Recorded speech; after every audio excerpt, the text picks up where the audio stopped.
You have folks that are good, that are great, but when they get in to the world-class category, what is one of the characteristics that puts them in that category? I'll tell you. They have a specialty. Welcome to Life of a CISO.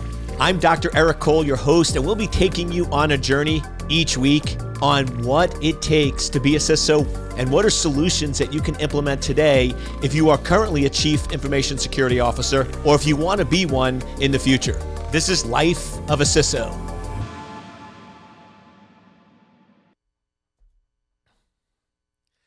Welcome. We're going to get some bonus welcomes in today because I'm just in that type of mood. Welcome to Life of a CISO podcast with yours truly. Dr. E is in the house, and I am in a great mood. And I hope you're in a great mood too, because I know what's going to happen for the next 30 minutes. I'm going to have some fun, and I hope you're going to have some fun with me. So let's delve in today on this topic of world class. What really makes somebody world class? Let's just think about it for a second. You have folks that are good, that are great, but when they get in to the world-class category, what is one of the characteristics that puts them in that category? I'll tell you. They have a specialty. There's something they're really, really good at. Like if you go in and look at a world-class mechanic, has a specialty. Their specialty might be Lamborghinis or Bugattis or Porsches or a specific car or a specific area or transmission or things like that they just do better and more amazing than anyone else. Now, yes, they can fix cars, right? They're a mechanic, but what makes them world class is that specialty. A great example is world-class chefs. I love food. Right? I love eating. I love going to really nice restaurants. And it shocks some people because if you've listened, I haven't covered it in a while, but I guess I'm due for one on fitness, right? So maybe next episode we'll do a little pump it up with E-Dog. But I'm also tend to be big into fitness. So people are always shocked going, usually if you're into fitness, you're going to eat like protein and vegetables and, no. Let me be clear here. The reason why I exercise and do cardio and lift weights is so I can eat and enjoy food and not die, right? So it's not that I'm that crazy fitness buff that just wants to work out for the sake of working out. I want it so I can have a balanced lifestyle because I do enjoy going to nice restaurants. And when you go to like high-end restaurants, Michelin-rated restaurants, what I always love doing, and try this because it's super cool, is order off the menu. What I mean by that is when I go to one of those restaurants, I put the menu aside and I pull the waiter off. I'm like, okay, what is the chef's specialty? Because at these restaurants, you're talking world-class chefs. If you're talking Michelin-rated or these high-end restaurants, you're not talking average chef. You're talking a world-class chef there. So I go in and say, what is their specialty? If they're a seasoned waiter or waitress, they know. If they don't, I'm like, can you call over either the manager or someone from the kitchen or stuff like that? And at first they think you're being difficult, and it's really not. It's because I know that chef has a dish that they make better than any other dish, and most likely it's not on the menu because it's not something that everyone would want. It's such a specialty.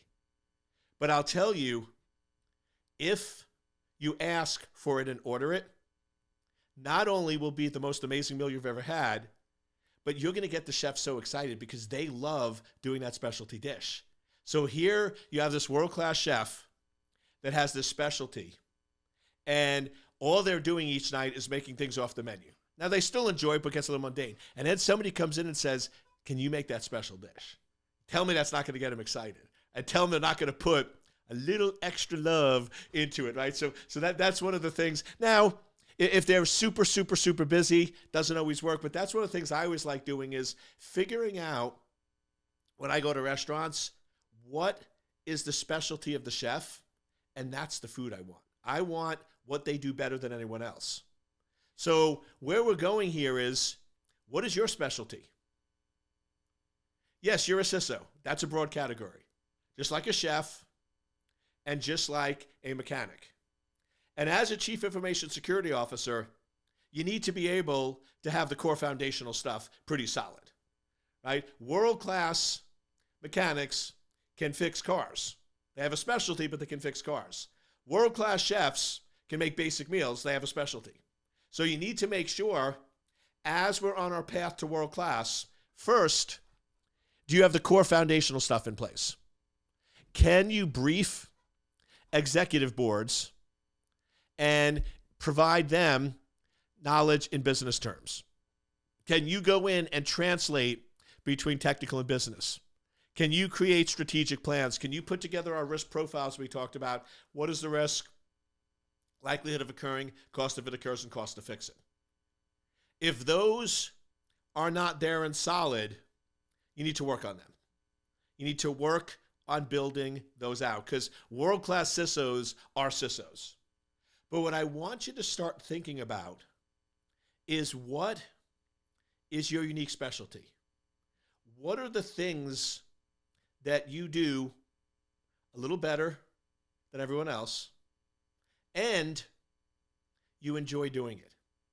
So what we're really looking here is sort of, what is that unique purpose that you were given? I truly believe that when everyone is created and born, they are given a unique purpose.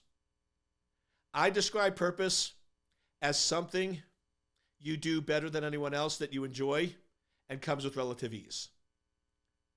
If you pay attention, you'll notice where there are certain things that you enjoy more than others. There's things where people go, man, you do that better than anyone else. And you're like, really? Because that's so easy, right? It just comes so simple to you. But that's what we're talking about with our specialty. What is your unique specialty that sort of makes you different? I call it the bake your pie, right? It's your bake your pie moment. What I want you to all start doing is, yes, some of you might be starting off and you need to build out the core of CISO. Some of you are very experienced. But regardless of where you are, I want you to start putting a little time into what I call baking your pie, figuring out your specialty, figuring out your purpose. And of course, you know that E-Dog's got a story. And I always do. I always got my stories that I tell you to tie it all together. So once again, I always like giving this caveat. With my stories, I'm paraphrasing. You can go in and research them. These are all factual stories, but I sometimes add some components and things to it that make it a little fictional to emphasize my point. I always like doing that because sometimes I have some really amazing listeners that are thorough and they go, Eric, that was technically not correct or that wasn't correct. And I'm like, forest through the trees, right? You're missing the point here. The point was, do you understand the moral of the story, not whether every fact was correct or not. So I always like saying that I'm going to fictionalize some of these so this way you can not worry about that and just focus on the core moral. So Marie Callender was a waitress who was working at a diner. And this was your typical beat up, greasy spoon diner. Right? You're not going there for high-end food, right? Burgers, fries, right? The coming in the morning for coffee. Now, this diner wasn't doing very good. It was losing business, and it wasn't very profitable. Now, there's a problem. Marie Callender was a single mom, and this was her only job. She needed this job. She needed that money in order to pay the bills.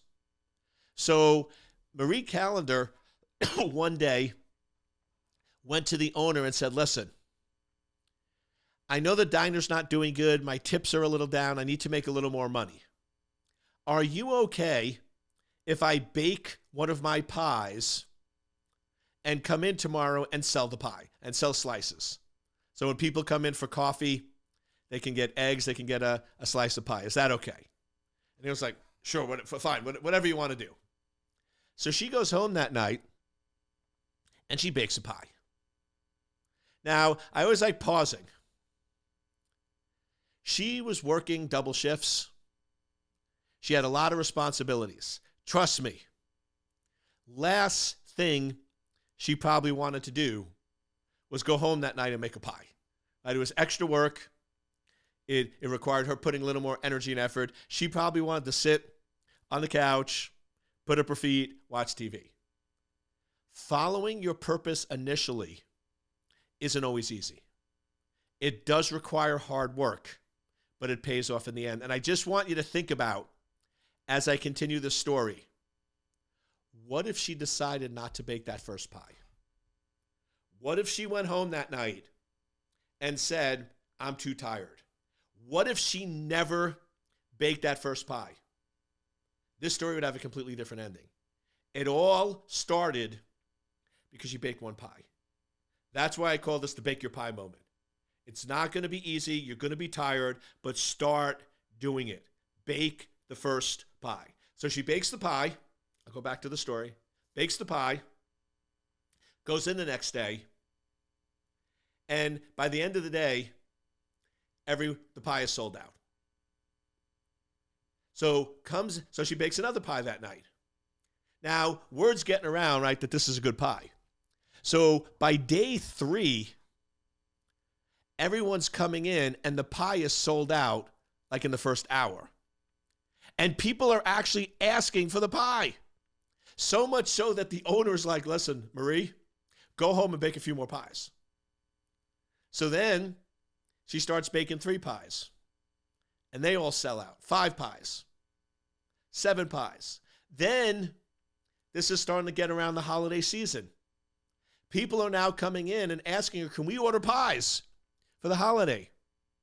She starts baking so many pies that she has to install a commercial oven in her house so she can bake that many pies and keep up with the volume. Now, fast forward.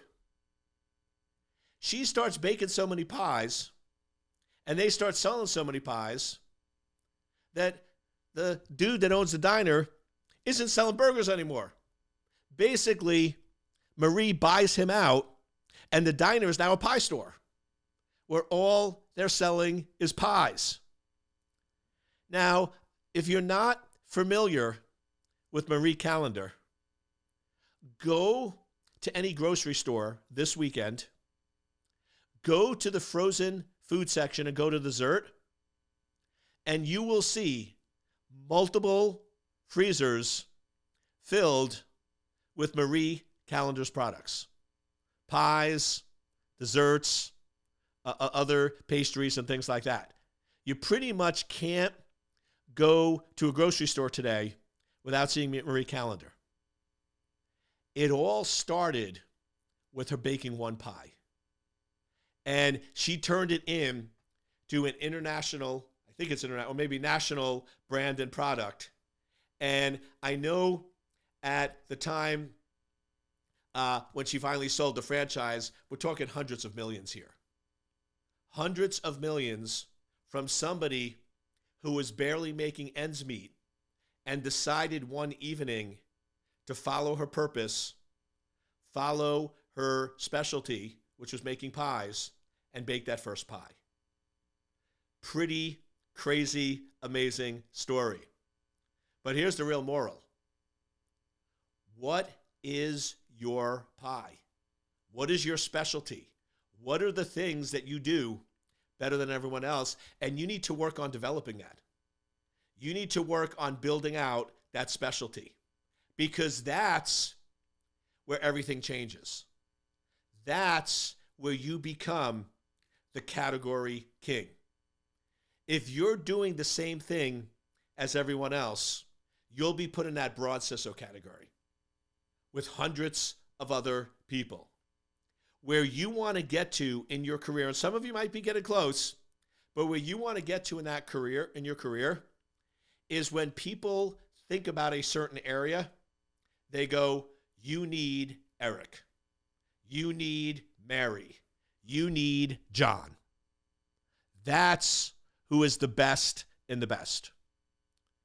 And a great example of that is, I believe my purpose is to be able to teach and help folks understand technical concepts that are not technical, making things easy to understand and easy to explain.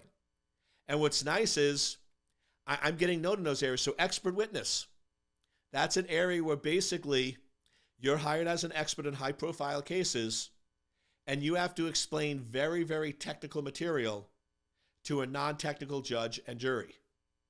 And I've had a lot of success in that case, so much so that when attorneys are in these very high-profile cases in certain areas, they're like, you need Dr. Cole.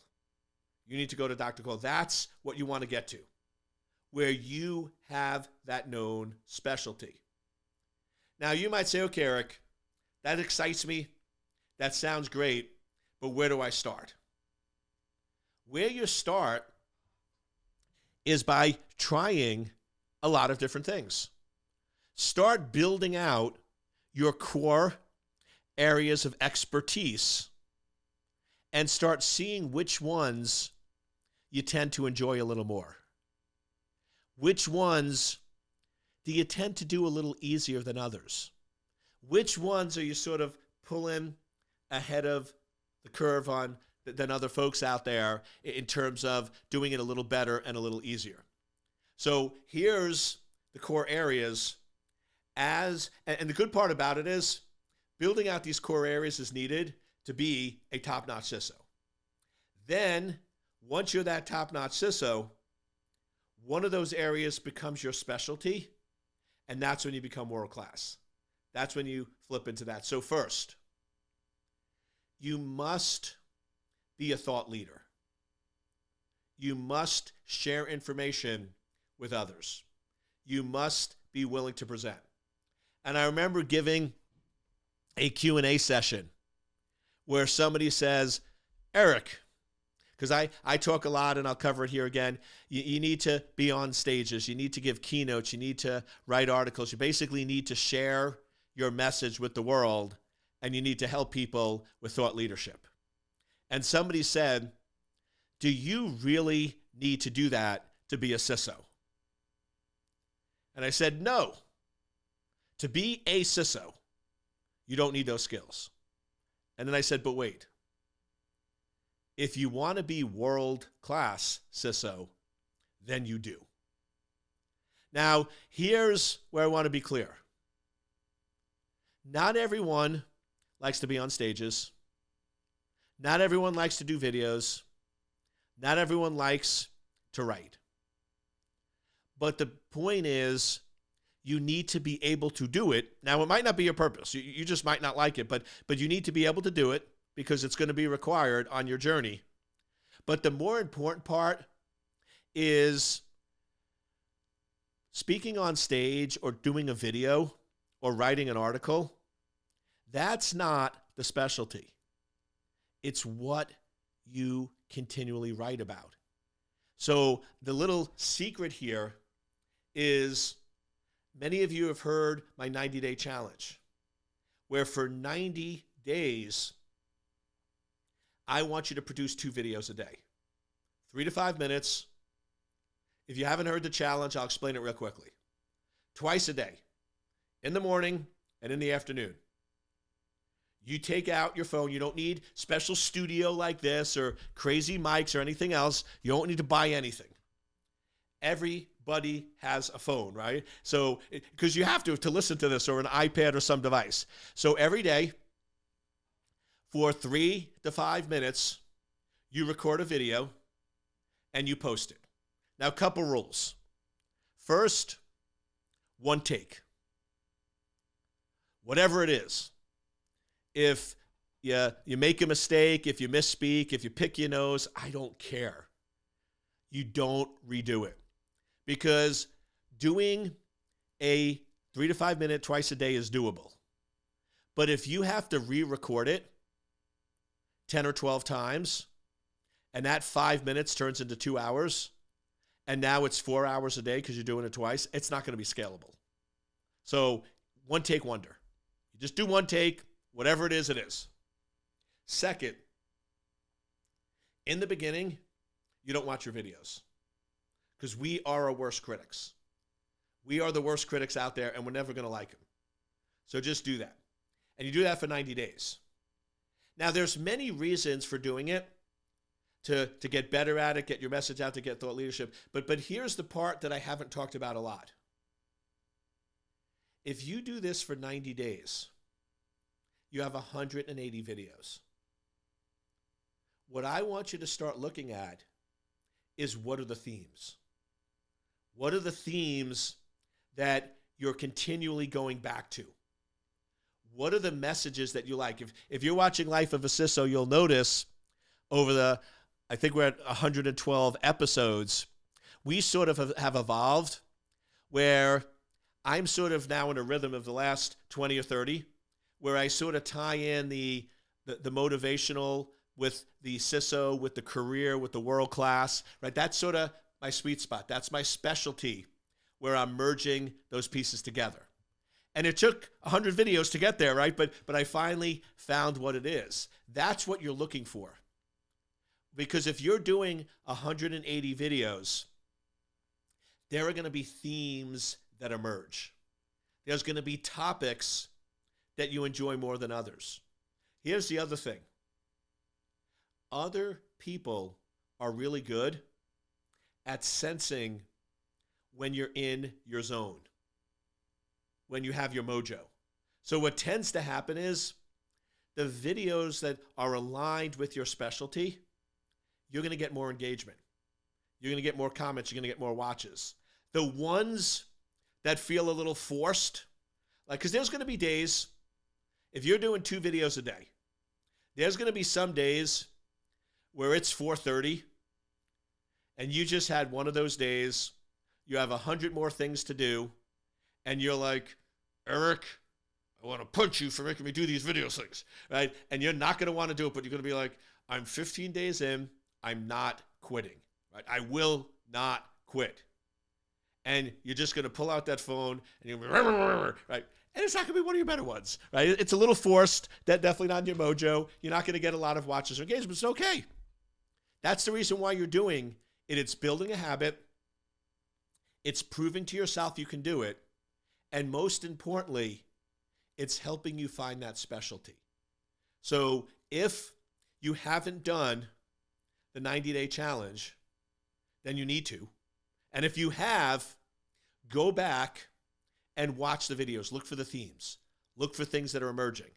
Because that's what we want, is what is the area within this category of CISO, within this broad category of cybersecurity. So you're a cybersecurity expert. You have CISO as your current career track. And then we want to get narrow. What is that specialty within CISO, within cybersecurity? And by doing that 90-day challenge, you're going to get there. Now, a couple other things. Every day.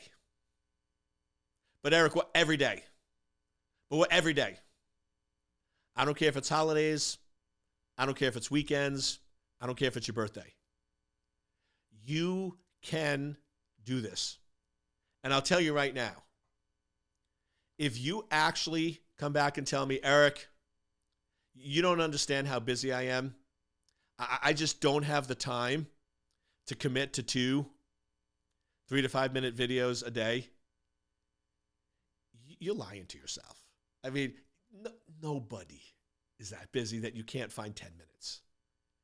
You really want me to believe that if I followed you around for an entire day or for 90 days, I wouldn't be able to find 10 minutes that you wasted time, did things that weren't important, did things that weren't critical, or all those other things. If this is important to you, you're going to bake your pie.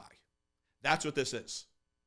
Like I said, It's not going to be that easy. There's going to be days you're tired. There's going to be days that you don't want to. But just go back. What if Marie Callender sat on the couch and didn't bake the pie that night? The course of her entire life and purpose would have never happened. Think of how powerful that is. So this might seem a little extreme to you, but it's not. What if you creating those 2 5-minute videos each day for 90 days is that baking the pie moment that changes everything for you? What if you go back 10 years from now and you are world renowned, you have abundance more than you can imagine, and it all came back to those 90 days. It all came back to those 2 videos. You're now telling me that you don't have 10 minutes, right? Completely different perspective, right? If you view it as an annoying task that some weird guy that tells jokes that aren't funny on his podcasts, right, forcing me to do, yeah, you're not going to do it. But if you view it as something that could potentially alter the path of the trajectory of your life, everything changes. So that's one thing you must do. 90 days. Now, what happens with most folks is that, once again, everything I tell you to do is not random. They're very well thought out. They're very well engineered. And I always have secret, little, hidden messages there. The reason why I picked 90 is, depending on who you read, who you look at, it typically takes 60 to 80 days to build a habit. So I'm going to do 90. It's a quarter. It's 3 months, a quarter of the year. So what's going to happen is, if you do this correctly, after 90 days, you're going to keep doing it. It's not like 90, you're going to go, I'm done. You'll keep doing it. So now you've built a pattern where you're continually producing content, and then you continually monitor that content. So that's one way to find your purpose. The next one, ask people. Ask people, what do you see in me that is unique and different? When you see me and work with me, what do you find that I do better and different? I call this the letter exercise. I do this every few years. A few of you, if you're in some of my coaching programs or work more closely with me, you actually just engaged in a recent letter exercise with me. And the letter is this. You're going to find 30 people. You're going to go across different sectors. So definitely, if you're in a relationship or married, you want to definitely, your significant other, children.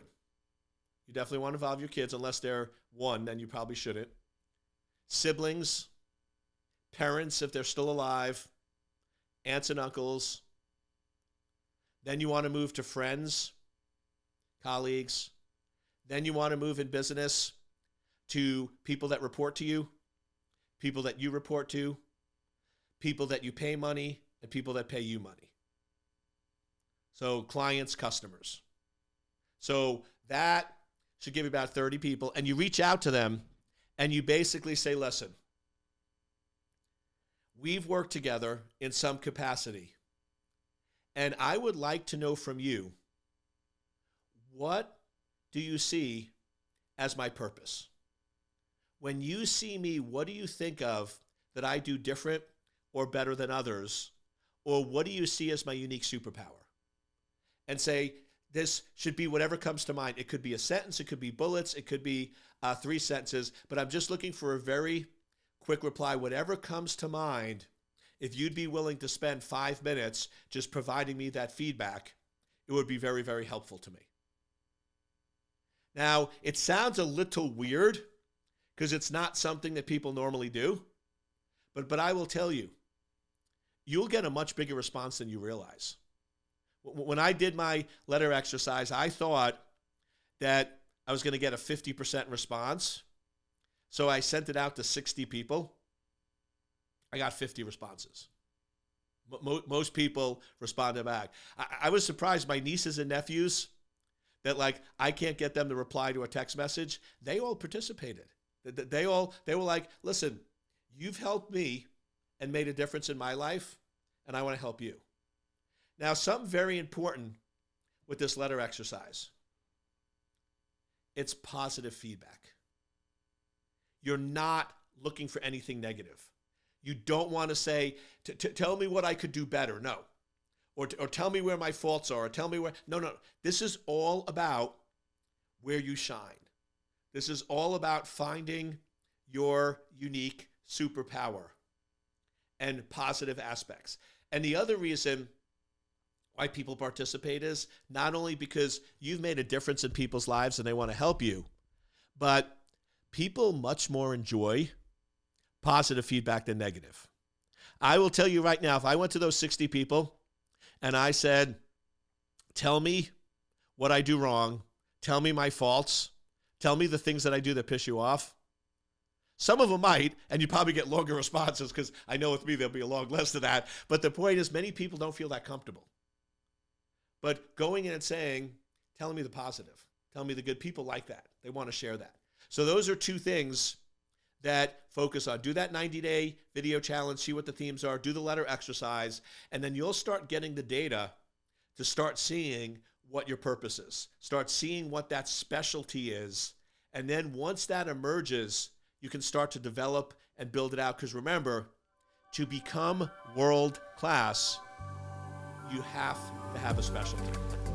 I hope you enjoyed this episode of Life of a CISO, and we'll see you next week.